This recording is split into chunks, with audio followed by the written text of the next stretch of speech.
At this point, I've ranked all the tracks in each individual Mario Kart for all of the games, except for Super Mario Kart. I've been avoiding this one for a long time because I just didn't think it would be a super interesting video, and I didn't really want to make the video, to be quite honest with you, but after a while I just thought it was weird how I didn't have one for this video, so I figured it's about time I finish off the series with the very first Mario Kart ever made. A lot of the tracks in this game are extremely similar. A lot of them are variants of each other, so I will be talking a lot about the same track, pretty much. So I'll try to be as descriptive as possible about each one, but I can't make any promises. With that said, let's get into the video.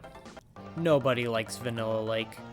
The controls are slippery because it's an ice-themed track, and that doesn't go well with a game that already has slippery controls. There's ice blocks everywhere that are really hard to avoid and knock you back a little bit and slow you down if you run into them. And all in all, it's just not an enjoyable track at all. Vanilla Lake 1 is exactly the same as Vanilla Lake 2, but just slightly better. They could be interchanged, they might as well be the exact same track. From this point onward, I don't really have any particular problems with each individual track, but some are better than others. I put Choco Island 2 at number 18 because the mud section just feels a bit slow. I've never been a huge fan of it, and the rest of the track is kinda boring as well. This has always been a bit of an awkward track to play. The layout of the track makes it hard to know when's best to drift, and the water slows you down a weird amount to the point where it feels like you're just barely moving. It's not a bad track, but I've just never been a big fan. Koopa Beach 2 is quite a bit better than Koopa Beach 1. It's just far easier to know when to drift, and the water isn't as annoying. But all in all, it's still very similar to Koopa Beach 1, and just isn't super fun to play. There's a lot of stuff that's slowing you down here. I have absolutely nothing to say about this track for the most part. It's pretty standard, just driving and grass, and that's about it. The very first Mario Kart track ever made. Mario Circuit 1 has a very nice feel to it. It's not overly challenging like a lot of the other tracks in the game, and it's really good for getting used to the controls, as it should be. It's a fun track, and it's very stress-free. Not much to say about Mario Circuit 3, just another Mario Circuit, very similar to the first one. Again, not much else to say about Mario Circuit 4 either, very similar to the last two mentioned. The three could all be interchanged, but they're all basically the same track. Look, I've always been a big fan of the Ghost Valley tracks, especially when I was a kid. I've just always liked the aesthetic of them.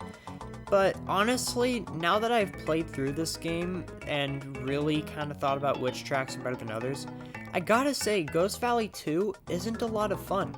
There's just not a lot going on, really, and you're just crashing into walls most of the time. All in all, it's kind of a boring track in retrospect. Yes, Mario Circuit 2 is the best Mario Circuit because it has that one little jump at the end. Sue me, it does something different, alright? Choco Island 1 is pretty alright. There's really just a couple of ramps that make you jump in the air a little bit, but that's all there is. All in all, it's nothing too special, but there's nothing inherently wrong with it either.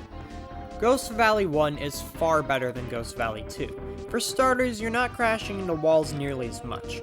I have always liked the idea of when you crash into the wall, it disappears, so that way if you crash in the same spot again, you're gonna fall off. But, I mean, you really shouldn't be crashing into walls that much. I mean, that is kind of a challenge with this game, but still. Plus, there's also a shortcut, which, even though I'm not good at taking any of the shortcuts in this game, is kind of nice that it's there. And all in all, this track is just more fun to play on. Donut Plains 2 shakes things up by adding Moles to the track, which, for Super Mario Kart, is actually an interesting obstacle. Yeah, that's how boring this game gets at times. Moles are interesting. Anyways, it's basically the exact same track, but I just find this one more appealing. Donut Plains is basically the same as Donut Plains 2, they could be interchanged if you want. Ghost Valley 3, yeah, there's nothing really new here, I just find this one's the best one, that's all.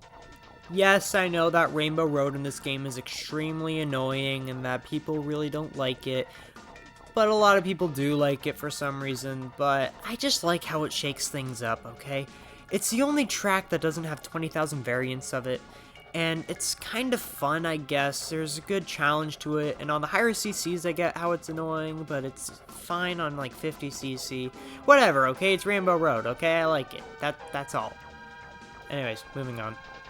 Yeah, this may come as a surprise to you, but I do actually really enjoy the Bowser Castle tracks in this game. Even though they can be a bit of a nuisance at times, I just like the energy behind them. Everything feels so fast-paced and exciting. The music's awesome. It's actually a remix of the final boss from Super Mario World, which is kind of cool. And all in all, they're kind of overhated in my opinion. This is a fairly challenging game, so a challenging track isn't really much of a deal breaker. And they're just kind of fun. I just like them. Give me a break. Anyway, Bowser Castle 1 is my least favorite. No particular reason, just is the least interesting to me. The design isn't as appealing. Bowser Castle 2 is better because the design is a lot more interesting. There's more paths you can take and stuff. And there's even a dead end, which a lot of people hate, but I find that to be kind of hilarious. Bowser Castle 3 is the best Bowser Castle in this game, just because I find you don't really crash into walls too much, and overall the design is probably just the best and most appealing, and I enjoy this track, it's fun. And finally, that is all the tracks in Super Mario Kart ranks. Pretty much any of these could be interchanged, really. I don't really feel too passionately about any of the tracks in this game. I am aware that it was made years ago, like years ago, but it's just not fun. I really just don't enjoy playing this game, like, at all, really. And the stuff that it does well for its standards are extremely mediocre. Like, even though Bowser Castle 3 is my favorite track in this game, I still don't really like it that much. There's just no track or anything that really speaks to me. I just don't enjoy this game that much, and I can't believe I had to play through the whole thing for this video. But anyway, instead of attacking it, I'm just gonna move on and never have to think about this game again, because it is garbage, and there's a reason that no one talks about it anymore. Okay, I'm being a little harsh, but I mean, be honest, do you really like this game? Anyway, that's all for today. Thank you all so much for watching. I'll see you all next time, but until then, keep being awesome Nintendo fans. Peace out.